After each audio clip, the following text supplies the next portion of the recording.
এই যে বন্ধুরা শোনো না, এই গল্পের সিজন 1 আগে আপলোড করা হয়েছে। আমি সিজন 1 সহ সিজন 2 একসঙ্গে আপলোড করে দিলাম।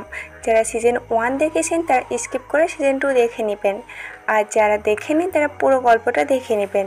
আর ডিসক্রিপশনে সিজন 1-এর টাইম মেনশন করে দিলাম। ধন্যবাদ, দেখতে থাকুন পুরো গল্পটা। এদিকে জাফরের লোক ঈশাকে বাড়িতে পৌঁছানোর জন্য হেলিকপ্টারে উঠায় এবং নিয়ে যায়। এদিকে ঈশা বাড়িতে পৌঁছায়, সাথে ওই লোকগুলোর মাধ্যমে জানায় সে বাড়িতে চলে এসেছে।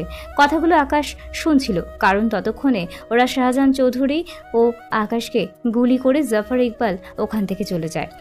আকাশ মরার আগে ঈশাকে বলে, আমি মনে হচ্ছে আর বাঁচব না, ইরাকে ওর বাড়িতে পাঠিয়ে দিস। কথাটা বলে শেষ করার আগেই আমি জ্ঞান হারাই।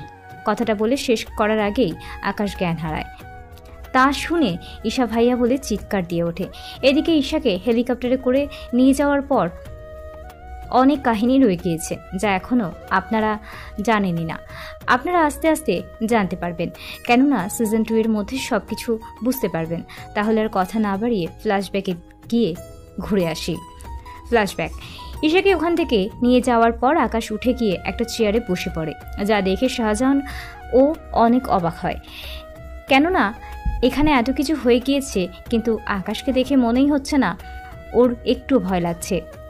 আকাশের চেয়ারে বসাটা জাফর ইকবাল খুব স্বাভাবিকভাবেই নিল, কেননা জাফর ইকবাল আকাশের ক্ষমতা খুব ভালো করেই জানে। কিন্তু জাফর ইকবাল এটা বুঝতে পারছে না আকাশ কেন একটা মেয়েকে বাঁচানোর জন্য এখানে আসবে, তাও কোনো সিকিউরিটি ছাড়া। এই কথাই জাফর ইকবালকে বেশি ভাবাচ্ছে, কিন্তু জাফর ইকবালের